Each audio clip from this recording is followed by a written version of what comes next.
کیا وجہ ہے کہ علی کو خدا کہنے والے پیدا ہوئے لیکن محمد کو خدا کہنے والا پیدا نہیں ہوا صلی اللہ علیہ وسلم رضی اللہ تعالی عنہ. بہت اہم بات ہے، غور کیجیے گا. حالانکہ حضرت علی کا رتبہ کہاں، حضور کا کہاں. آج بھی آپ دیکھیے آپ کے جاہل عوام کے زبان پر نعرہ یا علی مدد کا ہوتا ہے، یا محمد مدد کسی نے کہا آج تک؟ یہ یا محمد لکھنے کے کام آتا ہے صرف. وہ مسجد پہ لکھ دو تاکہ پتہ چل جائے یہ فلاں فرقے کی مسجد ہے، دوسرا خود ہی بھاگ جائے بس. یہ صرف کس کام کے لیے ہے؟ باقی جہاں اصل میدان میں بات آتی ہے کوئی نعرہ لگاتا ہے یا محمد مدد، محمد کا رتبہ اونچا یا علی کا، تو ان سے کیوں نہیں مدد مانگی؟ یہ سوالات آپ کے سامنے رکھ رہا ہوں میں.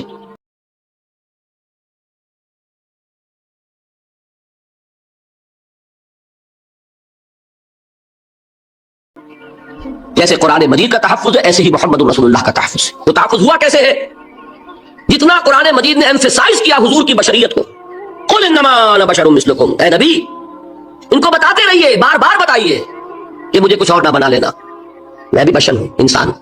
ہاں مجھ پر وہی ہوتی ہے، تم پر نہیں ہوتی، یہ فرق ہے. میں رسول ہوں، تم نہیں ہو. یہ بعد میں ذرا اور مسئلہ میں واضح کروں گا. ابھی صرف یہ نوٹ کیجئے کہ یہ تحفظ جو ہے، جیسے قرآن کو تحفظ دیا لیکن اس کے لیے ذرائع بھی ہے نا. یہ حفظ قرآن کا سلسلہ جو ہے یہ اس کا ذریعہ بنا. یہ رمضان میں تراویح جو ہے اس کا ذریعہ بنی. ہمارے ملکوں کے اندر تو حفاظ کو مسجدیں نہیں ملتی، تلاش کرتے پھرتے ہیں. اور ایک جیسا کہ اینول جشن ہوتا ہے قرآن مجید کا، ہر حافظ اپنا حفظ تازہ کر رہا ہے، حفاظ لگے ہوئے ایک دوسرے کے ساتھ تازہ کرنے میں. یہ ذریعہ ہے اللہ تعالیٰ نے تو جس کے ذریعے سے قرآن کو محفوظ کیا. تو حضور کو جو حفاظت دی اس کا ایک طریقہ کیا ہوا؟ قرآن مجید میں حضور کی بشریت کا نمایاں کرنا، اور دوسرا یہ کہ خود حضور نے ایسی باریک بینی سے روکا. یہ بھی آپ کو پسند نہیں تھا کہ میں آؤں تو تم کھڑے ہو جاؤ. سنا نہیں سنا آپ نے؟ صحابہ کو آپ روکتے تھے. ایک صحابی کی زبان سے نکل گیا ماشاء اللہ و ماشیتا، جو اللہ چاہے اور جو آپ چاہیں، فوراً ٹوک دیا اجعلتنی للہ ندا، کیا تم نے مجھے خدا کا مد مقابل بنا دیا؟ مشیت صرف اس کی ہے. یہ روک ٹوک یہ وہ چیزیں ہیں کہ جس کی بنا پر اللہ نے تحفظ عطا فرمایا. یہ جو آپ نے فرمایا میری قبر کو کسی جلسے اور جشن کا مرکز نہ بنا لینا، فرمایا کہ نہیں فرمایا؟ اللہ تعالیٰ لعنت فرمائے بنی اسرائیل پر کہ انہوں نے اپنے نبیوں کی قبروں کو تو میلا گاہ بنا لیا. یہ ساری وہ ہیں، یہ تحفظات ہیں، یہ بچاؤ ہے. یہ امت کو متنبہ کیا جا رہا ہے کہ محبت اور عقیدت کا غلو جیسے پہلے ہوا، یا اہل الکتاب لا تغلو فی دینکم، اے کتاب والو اپنے دین میں غلو سے کام نہ لو. یہ غلو محبت، غلو عقیدت ہے جس کی بنا پر وہ خدا کے بیٹے بنا دیے گئے. اور اگر وہ ہوتا یہاں اللہ کا نہ معلوم اللہ کے برابر کس طریقے سے حضور کو بنا دیا جاتا، لیکن قرآن نے خود حضور نے اس کی پیش بندی کی، جس کا ظہور ہم دیکھ رہے ہیں کہ اللہ کے فضل و کرم سے یہ امت تاحال بحیثیت مجموعی محفوظ ہے. البتہ دیکھیے شاعروں کی باتیں اور ہوتی ہیں، اور عوام کی اور واعظوں کی اور نعت گوؤں کی باتیں جو ہے وہ اور. میں جس چیز کی نفی کر رہا ہوں وہ علماء کی بات ہے. شاعروں کا تو قرآن مجید کے اندر خود ہی بھاڑا پھوڑ دیا اللہ نے. وَالشُّعَرَاءُ يَتَّبِعُهُمُ الْغَاوُونَ أَلَمْ تَرَ أَنَّهُمْ فِي كُلِّ وَادٍ يَهِيمُونَ إِنَّهُمْ يَقُولُونَ مَا لَا يَفْعَلُونَ. مبالغہ نہ کرے تو شعر میں رنگ ہی پیدا نہیں ہوتا. پھر شعر کائے کو کہنا ہے نظر کہو بھائی، مبالغے سے اس میں ایک تاثیر پیدا ہو. وہ مبالغے ہمارے شاعروں نے ہمارے نعت گاؤں نے کیے ہیں، اور اس میں اللہ تعالیٰ انہیں معاف کرے بالکل اوتار کر الفاظ بھی استعمال کر دیے. وہی جو مستوی اشٹھا خدا ہو کر اتر پڑا وہ مدینے میں مصطفیٰ ہو کر. بتائیے رام چندر جی کے بارے میں جو عقیدہ ہے اب کیا فرق رہ گیا؟ بال برابر فرق ہے یا کوئی؟ اور نقطے پیدا کرتے ہیں. مدینے کی مسجد میں ممبر کے اوپر بغیر عین کا ایک عرب ہم نے دیکھا. کیا سمجھ میں آیا؟ عرب میں سے عین نکالا کیا بنا؟ یہ نقطہ آفرینی ہے. اسی طریقے سے ہماری شاعری میں کچھ ہماؤس کا رنگ بھی پیدا ہو گیا ہے. خود کوزا ہو، خود کوزا کرو، خود گلے کوزا، خود رند سبو کش، خود برسر کوزا خریدار بیامت بشکست و روا شد. وہ خود ہی کوزا ہے، خود ہی مٹی ہے جس سے کوزا بنا ہے، خود ہی کوزے کا بنانے والا ہے. سمجھ رہے؟ الفاظ تو بڑے پیارے ہیں، بڑے مزیدار ہیں، آدمی ایک دفعہ وجد میں آ جاتا ہے. لیکن ہے کیا؟ وہی ہے نا کہ وہی جو برف تھا پگھل کر پانی بن گیا. خود کوزا ہو، خود کوزا کرو، خود گلے کوزا، خود رند سبو کش. خود ہی اس کوزے میں شراب ڈال کے پیتا بھی ہے، خود ہی مٹی ہے، خود ہی وہ بنانے والا ہے، خود ہی کوزا ہے، خود ہی اس میں شراب ڈال کے پیتا بھی، اور خود ہی اس کوزے کو توڑ کر اپنا راستہ بھی لیتا ہے. اب آپ اس پر سر دنیے اور جو چاہے کریں، لیکن یہ کہ اس کا ڈانڈے مل گئے کہ نہیں اسی ہما اس سے. لیکن یہ کسی مفتی کی بات ہے کیا؟ یا کسی ائمہ دین میں سے کسی کا قول ہے؟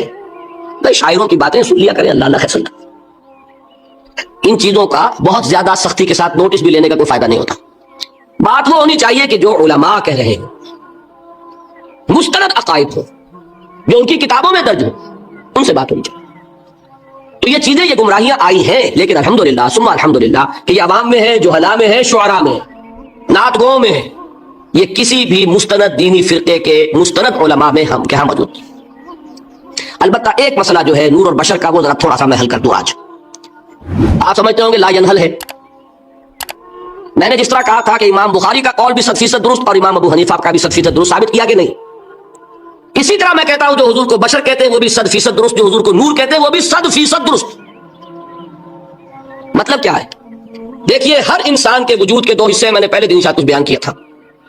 ایک خاکی وجود, اور اینیمل بینگ جو حیوان ہے ہمارا. ایک وہ روح ربانی جو اس میں پھونکی گئی. آدم میں جب وہ روح پھونکی گئی تب وہ مسجود ملائک بنے.